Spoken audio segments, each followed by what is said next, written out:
পারলাম না, আমি তো শেষ হয়ে গেলাম আমার পুত্রটা।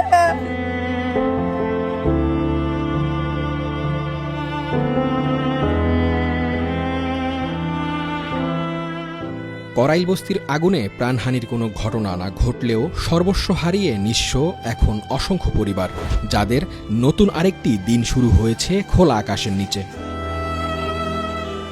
ছোট্ট এই শিশুটির কথাই ধরুন, গতকালও তার মাথার উপরে ছিল ছাদ, ছিল পোশাক, ছিল বই খাতা। এখন কিছুই নেই। সামনের শীতটা কিভাবে কাটবে জানে না সে। সব পেন আসছিল, সব পুড়ে গেছে, বই মুই সব পুড়ে গেছে। আমি একটা গরম প্যান্ট চাইছিলাম, নাই বুঝলাম এইগুলাই আছে। শুধু ছোট্ট এই শিশুই নয়, করাইল বস্তির আগুনে সব হারানোর দলে পড়ে গেছেন অগণিত মানুষ, অসংখ্য পরিবার। পুড়ে গেছে তাদের সবকিছু, কারো ঘরবাড়ি, কারো আসবাবপত্র, কারো বা ভবিষ্যতের সহায় সম্বল।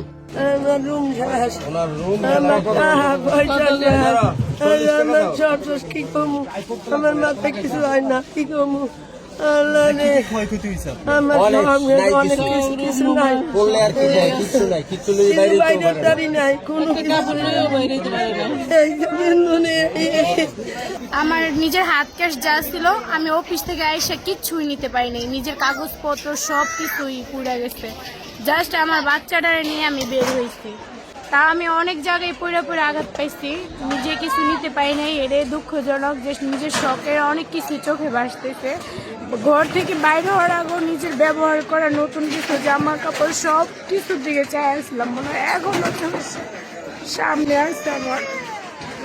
আমরা অনেক শখের অনেক কিছুই পুড়ে গেছে, যেটা আর কখনো চাইলে সহজে সম্ভব না যে আমরা জোড়ামো। কারণ আমরা গার্মেন্টসে 2 দিন না গেলে আমাদের বেতন কমে যায়। আমাদের বেতনও ওরকম বেশি না, 9,000 টাকা বেতনে কাজ করে 2 দিন না গেলে 7,000 টাকা বেতন পাই। সেটা দিয়ে ঘর ভাড়া দিতে হয়, জিনিস কিনতে হয়, কিস্তি দিতে হয়। এই যে এখন পুড়ে গেছে, কিচ্ছু নাই, বালিশও নাই যে আমরা শুমো, বাচ্চা নিয়ে রাইট নেবো, কিন্তু আমাদের কিস্তিটা অবশ্যই দিতে হবে। করাইল বস্তিতে বসবাসরতদের বেশিরভাগই শ্রমজীবী। দিনের কাজ শেষে সন্ধ্যায় বাড়ি ফিরেন তারা, কিন্তু 25 নভেম্বর সন্ধ্যায় ঘরে ফিরে ঘর আর খুঁজে পাননি অনেকে। চোখের সামনে দেখছেন আগুন কিভাবে গিলে ফেলছে তাদের ঘর। আগুন যখন এখানে লাগছে, আপনার আশপাশে মানুষজন খালি দৌড়াদৌড়ি, পুরা ঘর বাড়ির কারেন্ট বন্ধ করে দিচ্ছে। অন্ধকারের ভিতরে কোনো জিনিস বাইর করতে পারি নাই।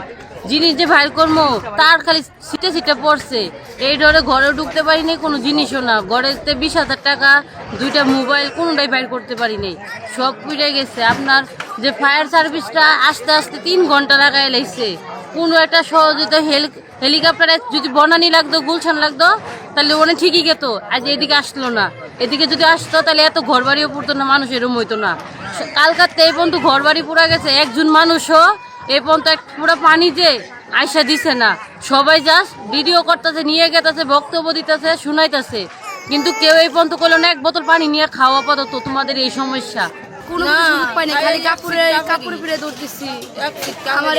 আমার ঘরে 30,000 টাকা ছিল, কানের দুল, টাকা পয়সা, কত কিছু। আমার মেয়ের একটা কাপড় বাই করতে পারি নাই, আমার নিজেরও কিছু বাই করতে পারিনি।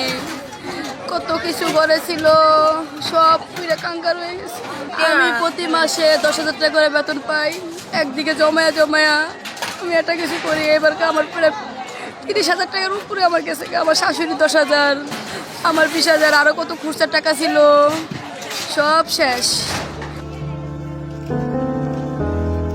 প্রায় 6 ঘন্টা স্থায়ী আগুনে করাইল বস্তির বউবাজার, কুমিল্লাপট্টি ও বরিশালপট্টির কোনো ঘরই আর অক্ষত ছিল না। ওইসব এলাকার 1500 ঘর চোখের নিমেষেই পুড়ে হয়েছে ছাই। বস্তিবাসী সেই ছাইয়ের মধ্যেই খুঁজে ফিরছেন বেঁচে থাকার রসদ। দেখুন, ঘরে থেকে আগুন জ্বলে, আমরা নিচে বেড়ালাম, ঘর থেকে এসে নিচে দেখতে গেলাম আগুনটা জ্বলে কোথায়। ওইখানে থেকে একটা দোকানে থেকে গ্যাস সিলিন্ডার বাস্ট হয়েছে। ওই দোকান থেকে আমরা আবার দৌড় মেরিয়ে এসে কোনো জিনিস আর বের করতে পারিনি, পায়ে স্যান্ডেলটাও নিতে পারিনি, সব পুড়ি শেষ। এর সব অসহায় মানুষটা থাকে। আজকে দেন ভালো ভালো ভিআইপি লোকের বাসা বুয়া পাইতেছে না, দারুণ পাইতেছে না, এরিয়ান থেকেই যায়। সার্ভিস দিতে তো তাদের ভালো লাগে, কিন্তু এডিসি রে তো বলতে পারতো। এডিসি তো টাইম দিছে, জব লোকের সবাই সাক্ষী আছে। কথা বুঝতে পারছেন ভাই? এই গ্যাস সিলিন্ডারের কারণে আজকে এই ভয়াবহ এই দুর্ঘটনাটা হয়েছে।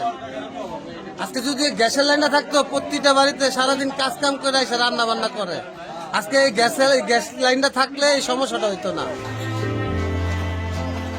আগে আরও কয়েকবার আগুন লেগেছে করাইল বস্তিতে, তবে এবারকার আগুন স্থায়ী ছিল বেশি, ক্ষতিও করেছে অনেক, যা পুষিয়ে উঠে আবারও জীবনের স্রোতে ফিরে আসতে নিঃস্ব অসহায় এই মানুষগুলোর সময় লাগবে রাষ্ট্রের সহায়তা।